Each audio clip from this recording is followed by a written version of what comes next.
반갑습니다. 그 의자 각도를 저를 향해서 해주시겠어요? 예. 제가 미대 출신이라 그림을 굉장히 잘 그려요. 예, 진짜입니다. 근데 그림을 못 그리는 사람은 한 가지 특징이 있어요. 예. 예를 들어서 내가 뭔가를 보고 그린다? 생각해 봅시다. 석고상이 있어요. 석고상을 그려야 돼요. 근데 못 그리는 사람은 석고상이 여기 있는데 화면을 여기다 두고 이러고 그려요. 시선이 옮겨지는 순간 그림은 다르게 나오겠죠, 그렇죠? 잘 그리는 사람은 그림을 향해서 이렇게 그립니다. 이해되셨어요? 제가 대단히 엄청난 팁을 알려드렸는데. 예. 설교를 잘 듣는 친구들은 저를 향해 있는 겁니다. 그래서 지금 이 시간은 가급적이면은 뭐 스마트폰이나 뭐 이제는 그런 거 뭐 보지 않죠, 예배 중에. 예, 여러분 정도 됐으면은 뭐 초등부면은 뭐 이해를 해요. 근데 여러분 정도 됐으면은 일단 저와 여러분 사이의 예의 정도는 아시리라 생각합니다. 여러분 예의가 뭘까요? 누군가 그런 멋진 말을 하더라고요. 예의란 상대방의 존재 가치를 인정하는 것. 그럼 예의가 없는 건 뭐죠? 내 앞에 상대가 있는 걸 모르듯이 행동하는 게 예의가 없는 겁니다. 그러니까 저가 상처를 굉장히 잘 받으니까 저에게 예의를 지켜주시면 저도 최선을 다해서 여러분께 예의를 다해서 성을 다해서 설교를 전해보도록 하겠습니다. 예전에 안성진 목사님 계셨을 때는 제가 나름대로 연결이 있었어요. 안씨, 그쵸? 안씨가 있어. 그리고 그때 누군가 얘기해서 제 얘기가 아니라 누군가 얘기해요. 잘생겼다 얘기했어요. 예, 믿거나 말거나. 이영호 목사님과 저의 공통점은 뭘까요?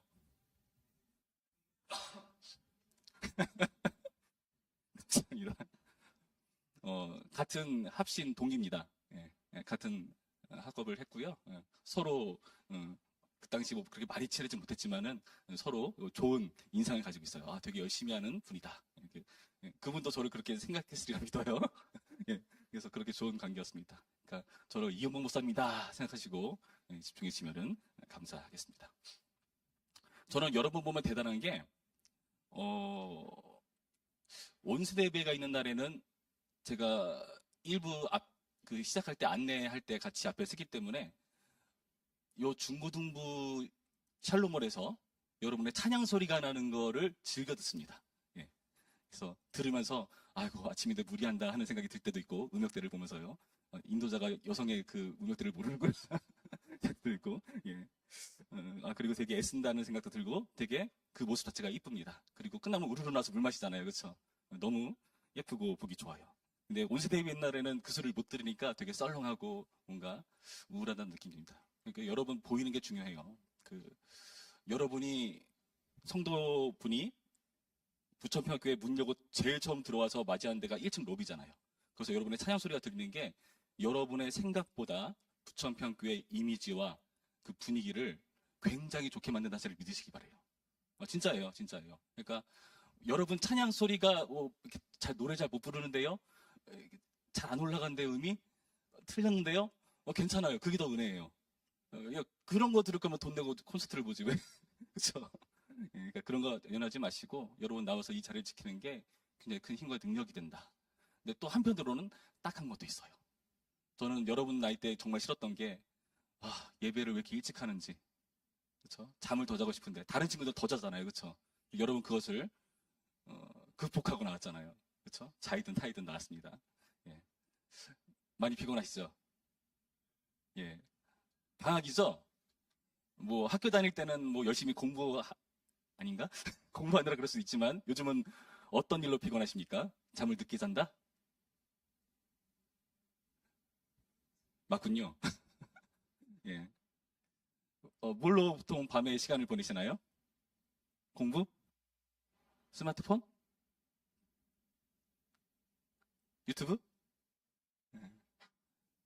저는 예전에 텔레비전을 굉장히 좋아했어요. 그래서 예전입니다. 요즘은 아니에요. 그래서 제가 청년부 시절에 제가 그 당시 봤던 TV 지식을 막 풀어놓으면 애들이 공감을 못해요. 한동엽 청년 빼고요. 저도 굉장히 TV를 많이 보고 한 번 보면 헤어나오지 못하겠더라고요. 이해를 합니다. 여러분 뭐 넷플릭스 이런 거 보시죠? 디즈니 안 보세요? 보죠. 예. 인터넷 하면 어떤가요? 여러분 인터넷에서 제가 요즘도 가끔 인터넷을 합니다. 어떤 정보나 어떤 일을 처리하기 위해서 그 인터넷에 들어가요. 근데 제가 한 번은 화들짝 놀란 적이 있었어요. 왜 놀랐는가 하면은 나는 분명히 어떤 목적을 가지고 인터넷을 딱 켰어요. 근데 켰는데 그 포털 사이트 첫 화면에 내가 관심 있는 어떤 기사거리 같은 거예요. 뭐지? 잠깐 눌러봤어요. 딱 눌렀어요. 이런 일이 있었구나 하고 딱 봤는데 그 옆에 또 제가 관심 있는 어떤 물건이 나오네요. 뭐지? 딱 눌렀어요. 그쪽으로 창이 열리면서 계속 제가 꼬리에 꼬리를 물어서 어떤 정보를 탐색하는 저의 모습을 발견했습니다. 그러면서 시간이 한참 지나고 나서 내가 뭐 하려고 인터넷 했더라? 하는 생각이 들더라고요. 그럴 때 있지 않습니까? 공감되죠? 그래서 제가 책 읽는 걸 좋아하는 편이라서 한번 그런 책을 읽었어요. 순전히 제목 때문에 샀습니다. 텔레비전을 10년 만에 끊고 보니 예. 그 사람의 TV를 끊는 방법, TV를 갖다 버렸다. 예. 그래야 될 수 있다. 근데 그분이 이런 말을 하더라고요. 되게 공감됐습니다. 어떤 말이냐면은 우리가 TV 속에 관심 있는 연예인들, 그런 대단한 사람들은 너무나 많은 사람들의 관심과 사랑을 받고 있어요. 근데 저도 그런 사람들한테 관심이 있어서 그 사람의 기사를 찾고 정보를 얻는 거잖아요. 근데 그분이 쓰는 말이 그런 사람은 이미 너무나 많은 관심과 사랑을 받고 있다. 근데 누가 나한테 그렇게 해주냐? 나한테 그렇게 해준 사람이 누가 있냐? 가족도 사실 그렇게까지는 안 되는데. 그러니까 나라도 나를 사랑해야겠다 하는 생각이 되게 강하게 들었다 하더라고요. 그래서 게임 중독, TV 이런 걸 끊고 그 사람이 그렇게 극복하는 과정을 들었다는 생각이 듭니다. 여러분을 사로잡고 있는 그 모든 것들, 그런 것들이 여러분의 집중도와 여러분의 관심을 빼앗을 수 있다는 것을 명심하길 바라요. 그러면서 한 가지 더 얘기를 해드릴게요. 여러분은 저처럼 막 그렇게 팍 빠지진 않을 거라고 생각합니다. 요즘은 너무나 많은 영상 매체가 있기 때문에 우리 때는 볼 게 뻔했거든요. 근데 여러분 선택할 수 있잖아요. 너무나 많은 정보가 있고 너무나 많은 봐야 할 게 있어요. 그래서 어떻게 하죠? 그걸 다 볼 시간이 없으니까 짤로 보죠. 그렇죠? 짤로 접하고 그리고 내가 그래도 최소한 학교 가서 친구들이랑 말이 통하려면 이 정도는 알아야겠다 하는 것들 그런 거 빨리빨리 보잖아요.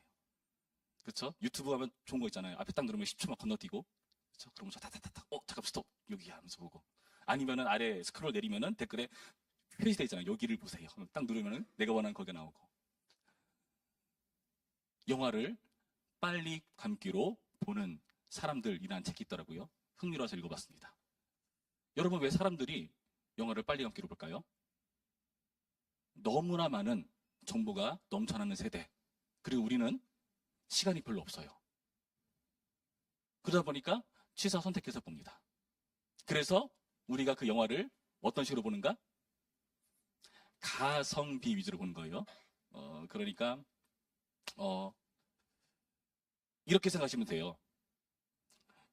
여러분이 만약에 음악이라던가 미술 감상을 한다. 그럼 어떻게 보죠? 감상을 하잖아요. 그렇죠? 감상. 음악을 딱 들으면은 물론 요즘은 뭐 그렇게 안 할 수도 있지만은 음악을 딱 들으면은 그래도 음악을 처음부터 끝까지 들으려고는 하잖아요. 그렇죠? 이 가수가 어떻게 부르는지. 근데 영화는 그럴 필요가 없다는 거죠. 왜요? 감상할 대상이 아니라 소비할 대상으로 여기고 있기 때문에 그렇다. 그런 얘기를 하더라고요. 우리의 모습 아닌가요? 근데 우리는 이런 기질을 사실 우리 인생에다가 빗대서 하고 싶을 때가 있습니다. 예. 우리 인생에 빗대서 하고 싶을 때가 있어요. 어떤 경우가 있냐면은 내가 나의 미래, 나의 앞으로의 인생을 알고 싶은데 알 수가 없잖아요. 그렇죠? 빨리 감게 되면 얼마나 좋겠습니까? 내가 10년 뒤, 내가 이렇게 사는구나. 계획을 수정해야 돼. 20년 뒤. 할 수 있잖아요. 그렇죠? 근데 안타깝게도 우리 인생은 그렇지가 않더라. 여러분 내일 일 있을 일 알 수 있나요? 모르죠. 이 에어컨이 또 언제 꺼졌다 켤지 알 수 있나요? 모르죠. 예, 마찬가지입니다. 그래서 우리가 아무것도 예측할 수 없는 그런 시대이기 때문에 불안하다는 거예요. 그것을 우리가 오늘 읽은 본문에서는 이렇게 설명해 줍니다. 우리 1절 말씀 볼까요? 1절 말씀 띄울 수 있나요? 1절 말씀 우리 한 목소리로 읽어보겠습니다. 시작. 이 모든 것을 내가 마음에 두고 이 모든 것을 살펴본즉 의인들이나 지혜자들이나 그들의 행위나 모두 다 하나님의 손안에 있으니 사랑을 받을는지 미움을 받을는지 사람이 알지 못하는 것은 모두 그들의 미래의 일됨이니라. 의인들이나 지혜자, 나름 괜찮게 사는 사람들 아닙니까? 근데 이런 사람들조차도 다 그들의 모든 것들이 하나님 손안에 달려 있다. 근데 그 결과가 사랑을 받는지 미움을 받는지 모른다. 그들의 미래에 대해서 아무것도 알 수 없다라는 이야기를 1절에서 해주고 있습니다. 근데 전도서에서는 우리가 아무것도 모르지만 그래도 한 가지 아는 건 있다. 그게 뭐냐? 2절 볼까요? 2절 제가 읽어드립니다. 모든 사람에게 임하는 그 모든 것이 일반이라. 의인과 악인, 선한 자와 깨끗한 자와 깨끗하지 아니한 자, 제사를 드리는 자와 제사를 드리지 아니하는 자에게 일어나는 일들이 모두 일반이니 선인과 죄인, 맹세하는 자와 맹세하기를 무서워하는 자가 일반이로다. 모든 사람의 결국은 일반이라. 이것은 해 아래에서 행해지는 모든 일 중에 악한 것이니. 그래서 그게 뭐냐? 곧 인생의 마음에는 악이 가득하여 그들의 평생에 미친 마음을 품고 있다가 후에는 죽은 자들에게로 돌아가는 것이라. 여러분, 일반이란 뜻은 알죠? 뭐 매한가지란 뜻이에요. 그러니까 여기 나타난 뭐 좋은 쪽이나 나쁜 쪽이나 다 결과는 똑같다. 그 결과는 뭐다? 결국에는 죽은 자에게 돌아간다. 죽는다라는 뜻이에요. 죽음. 여러분, 우리 모든 걸 다 할 수는 없지만 한 가지 분명한 건 우리 모두 다 죽습니다. 그렇죠? 여러분 따지고 보세요. 여러분이 지금 하고 있는 그 모든 행동이 죽음을 의식했기 때문에 하는 행동입니다. 여러분 공부 왜 하세요? 근본적으로 뭔지 아세요? 죽기 싫어서 하는 겁니다. 여러분 병원을 왜 갑니까? 죽지 않기 위해서. 여러분 인류가 왜 약을 개발했을까요? 왜 농사기술을 만들었을까요? 죽지 않기 위해서요. 여러분 죽음을 의식하면 그래도 나름 우리의 인생이 계획적이 되고 준비를 하고 그런 의미에서 본다면 죽는 게 좋은 것 같기도 해요. 그래서 실제로 죽음에 대해서 묵상하고 죽음에 관한 책들을 읽고 우리가 죽음을 대입하면서 어떻게 살지를 논의하는 그런 모임들이 세계 곳곳에 있기는 해요. 여러분 죽음을 의식하시기 바랍니다. 성경이 말하고 있잖아요. 그래서 이 죽음 때문에 우리가 어떻게 되는가? 5절 말씀 볼까요? 산 자들은 죽을 줄을 알되 죽은 자들은 아무것도 모르며 그들이 다시는 상을 받지 못하는 것은 그들의 이름이 잊어버린 바 됨이니라. 그들의 사랑과 미움과 시기도 없어진 지 오래이니 해 아래에서 행하는 모든 일 중에서 그들에게로 돌아갈 몫은 영원히 없느니라. 뭔 말이죠? 죽은 자에게는 그 모든 게 무의미하다. 누릴 만한 게 없다. 공수래 공수거. 아무것도 못 가지고 간다라는 뜻이에요. 여러분 사실 그러니까 기부하는 거 아니겠습니까? 아닌가요? 만약에 평생 살 수 있다면 계속 갖고 있지 않을까요? 내가 써야 돼. 끝까지 다 쓰고. 응? 그래야 되지 않을까요? 죽음 때문에 아무것도 누리지 못하는 누릴 몫이 없다는 것을 우리 가운데 밝혀주고 있어요. 여러분, 제가 예언 하나 할게요. 여러분 모두 다 죽습니다. 여러분 어떻게 사시겠습니까? 많은 분들이 전도사 하면은 나이 많으신 분들한테 대상으로 하는 설교라 생각하는데 아니에요. 전도사는 초도에 나와 있기를 청년들을 대상으로 한 말이에요. 원래는. 여러분이 지금 들어야 되는 내용이라는 겁니다. 그래서 여러분 살아있는 동안 어떻게 하라? 살아있는 동안 열심히 살라는 겁니다. 그 내용을 밝혀주는 게 7절부터의 말씀이에요. 하나하나 읽으면서 설명해 드릴게요. 너는 가서 기쁨으로 내 음식물을 먹고 즐거운 마음으로 내 포도주를 마실지어다. 이는 하나님이 내가 하는 일들을 벌써 기쁘게 받으셨음이니라. 잘 먹으라는 거예요. 뭐 이거는 여러분 잘 하니까 패스. 8절. 내 의복을 항상 희게 하여 내 머리에 향기름을 그치지 아니하도록 할지니라. 옷 잘 입으라는 겁니다. 이거는 패스하면 안 되겠다. 잠깐만요. 예, 옷을 잘 입으라는 거예요. 옷을 잘 입는 게 뭘까요?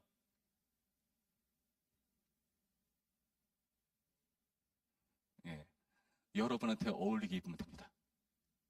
제발 부탁해요. 여러분한테 어울린 거 입으세요. 내 친구가 입어서 이뻤어. 내가 입을 안 돼요. 큰일 나요. 예, 그 친구한테 입은 게 있고 여러분한테 입은 게 있어요. 그걸 찾아가세요. 대부분 요즘은 좀 덜한데 옛날 저 때에는 중고등부를 지나고 청년부에 올라가면 애들이 다 이상 졌어. 희한한 머리를 하고 희한한 옷을 입고 말해주고 싶어서 너한테 안 어울려. 그러나 대학교 2학년, 3학년쯤 되면은 정신을 차리고 자기한테 어울리는 걸 찾아요. 근데 요즘은 화장도 일찍 하고 머리도 자유로하다 보니까 좀 일찍 찾는 편인 것 같아요. 여러분에게 어울리는 걸 찾으시기 바랍니다. 제가 전에 말씀드렸죠. 여러분 앞에 섰을 때 다 시커먼 옷에 똑같은 머리 스타일에 예? 다행인데 지금은 연두색도 있고 주황색도 있어요. 당근이죠. 예. 예. 그 외에는 아직도 흑과 백인 것 같습니다. 여러분의 색깔을 찾으시기 바랍니다. 옷을 잘 입어야 된다. 그리고 여러분의 옷이 여러분 알게 모르게 여러분을 드러내는 겁니다. 박노해라는 옛날에 유명한 시인이 있었는데 그분이 이런 말을 했어요. 패션은 이건 적어야 돼. 사상이다. 여러분이 어떤 자리에 어떤 옷을 입고 나갔냐에 따라서 여러분의 사상을 거기에 표출하는 거예요. 예를 들어볼까요? 예배 시간인데 슬리퍼를 질질 끌고 늘어난 옷에 머리 안 끄고 왔어요. 어떤 사상을 드러낸 겁니까? 나는 끌려왔어. 난 예배 드리기 싫어. 나는 온몸으로 반응할 거를 온몸으로 드러낸 거죠. 예, 그게 나쁘다는 게 아니라 그렇게 동고 잘 오셨어요. 여러분이 입는 스타일과 그 옷들. 나는 튀는 걸 별로 안 좋아해. 나는 좀 진지한 스타일이야. 나는 그래도 가끔은 엉뚱해. 나는 다소곳한 면이 있어. 나는 그래도 나름 귀여운 거 좋아해. 이게 다 여러분의 패션에 드러난다는 거예요.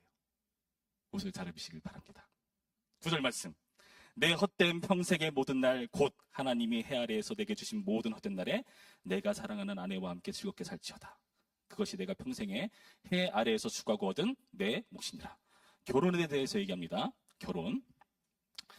여러분 결혼을 하실 건가요? 안 하실 건가요? 아직 생각 안 해봤나요? 예. 구체적으로 지금부터 기도하시면 좋습니다. 예. 저는 되게 구체적으로 기도했어요. 예. 외모부터 해가지고 요리를 잘해야 돼. 그리고 뭐 이것저것 막 다 밝힐 수 없는 여러 가지가 있습니다. 대부분 것 같아요. 믿거나 말거나. 자, 그래서 여러분 이렇게 결혼에 대해서 이것도 누려야 된다라고 성경은 이야기하고 있습니다. 근데 안타까운 것은 이 부분을 되게 좋지 않게 여기는 사람들이 많아졌어요. 결혼은 나를 희생하는 거다. 애 낳는 거 내 인생 망치는 거다. 그리고 결혼해서 나랑 평생을 다르게 사는 사람과 함께 맞춰 나간다는 거 쉽지 않은 거다. 그렇게 생각하시는데 아니요, 그렇지 않습니다. 쉽지 않은 거 맞죠. 힘든 거 맞아요. 그러나 제가 여러분에게 말씀드리는 것은 또 다른 차원의 행복이 있다는 것을 여러분 꼭 경험했으면 좋겠습니다. 물론 힘들죠. 힘든데 여러분 경험을 꼭 해보시기 바래요. 또 다른 차원의 행복이 있습니다. 또 다른 차원의 기쁨이 있다는 것을 말씀드리고 싶습니다. 이것은 청년볼로 하면서 자세히 얘기해 드릴게요. 그 다음 어떻게 하냐. 10절 말씀. 내 손이 일을 얻는 대로 힘을 다하여 할지어다. 내가 장차 들어갈 수월에는 일도 없고 계획도 없고 지식도 없고 지혜도 없음이니라. 뭐죠? 열심히 일해라. 노동해라 라고 말합니다. 정리해볼까요? 의, 식, 결혼, 노동. 먹고 입고 결혼하고 노동하는 이 모든 것들을 살아있는 동안 어떻게 해라? 누려라. 예, 누르시길 부탁드립니다. 그런데 우리가 죄인이에요. 이것을 누릴 수 있을까요? 지금까지의 역사들을 통틀어 봤을 때 별로 썩 잘 누리지 못하는 모습들을 보여왔습니다. 옛날 고대 사회에서는 이러한 죽음을 의식했기 때문에 어떤 일들이 벌어졌는가? 죽지 않기 위해서 여러 가지 노력들을 기울였어요. 뭐 어떤 황제는 막 불도초 막 만들려고 했고, 발견하려고 했고, 어떤 사람은 막 이렇게 전쟁을 통해서 권력을 얻으려고 했고. 그런데 크게 두 가지 움직임이 있었습니다. 어차피 죽을 거. 어떤 극단적인 사람들은 어떤 경우가 있었을까요? 고행을 합니다. 고행. 내 몸을 학대하고 괴롭혀가지고 이 어려움을 극복하겠다라는 움직임이 옛날 고대 사회에 있었어요.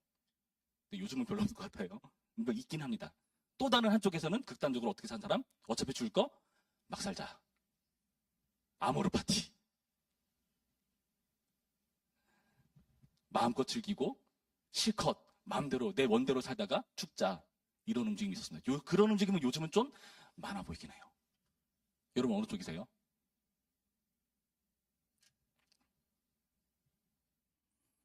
죽으면 못 누리니까 하나님께서는 이러한 여러 가지 살아있을 때 누릴 수 있는 것을 기쁘고 즐거움으로 행복함으로 누리고 즐거워하라고 했는데 이것을 이상하게도 왜곡해서 받아들이는 게 우리의 한계라는 겁니다.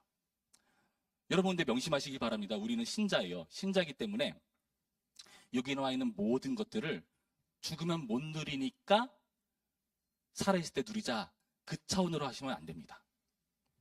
말씀을 하나 제가 읽어드릴게요. 요한복음 11장 25절 말씀에 이런 말씀이 있습니다.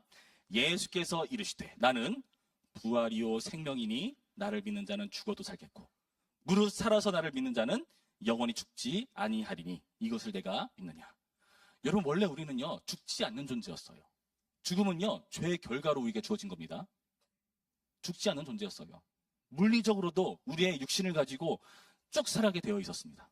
그러나 죄를 짓고 나서 하나님과 떨어지고 나서 마치 꽃을 꺾으면은 꽃은 살아있는 것처럼 보지만 결국 시들어 말라버리듯이 하나님과 단절되고 나서 우리의 육신도 흙으로 돌아가게 되었습니다. 아담한테 너는 흙이니 흙으로 돌아간다. 그런 저주가 임하게 되었어요. 원래 우리는요 영원히 사는 존재로 우리에게 주어진 몫이 있는 존재라는 것을 기억하시기 바랍니다. 그런데 예수님께서 여러분에게 영생을 주셨고 여러분이 맞닥뜨리는 그런 일상들을 새롭게 바라보라고 독려하시는 거예요. 여기 나타난 전도서 차원이 아니라 더 뛰어넘어서 살아있기 때문에 누리는 게 아니라 너네는 평생 사는 존재다. 영원히 사는 존재다. 그래서 너희들에게 주어진 이 모든 것들을 영원히 사는 존재처럼 누려야 한다. 그렇게 말하는 거예요. 아름다운 사람은 머문 자리도 아름답습니다. 예. 내가 떠날 생각하면은 막 쓸 수 있어요. 그쵸? 예배 끝나고 집에 돌아가니까 여기 막 엉망으로 되는 사람도 있는데 그러지 마세요. 저는 교회에서 삽니다. 누가 치울까요? 저 같은 사람들이 치워요. 여러분, 영원히 사는 존재이기 때문에 그것을 잘 간수해야 돼요. 여러분, 입는 것은요, 원래 우리가 예수님 믿었기 때문에 좀 추상적인 편이지만 예수님은 우리의 죄를 해결하신 분이시기 때문에 우리가 예수님 믿으면은 죄인이 아닌 의인으로 여겨지는 겁니다. 그래서 그리스도의 의로 옷 입는다라고 성경 표현해요. 여러분, 그리스도의 의로 옷 입으시기 바랍니다. 먹는 거는요, 에덴 동산 때 원래 우리 선악을 알게 한 나무의 열매 빼고 다 먹을 수 있었어요. 그쵸? 그러니까 하나님 주신 선물이다 하고 잘 드시기 바랍니다. 뭐 다이어트 한다고 굶거나 그러지 마세요. 나중에 더 쪄요. 자, 결혼, 독처하는 게 좋지 못하다 하시면서 돕는 배필도 하시고 연합하고 생각하고 번성하라라고 하나님께서 명령하셨습니다. 여러분, 이런 명령으로 나와 똑같이 생긴 안석현에겐 안선민이 있듯이 여러분과 똑같이 생긴 형상들이 내 옆에 있는 거예요. 화들짝 놀라요.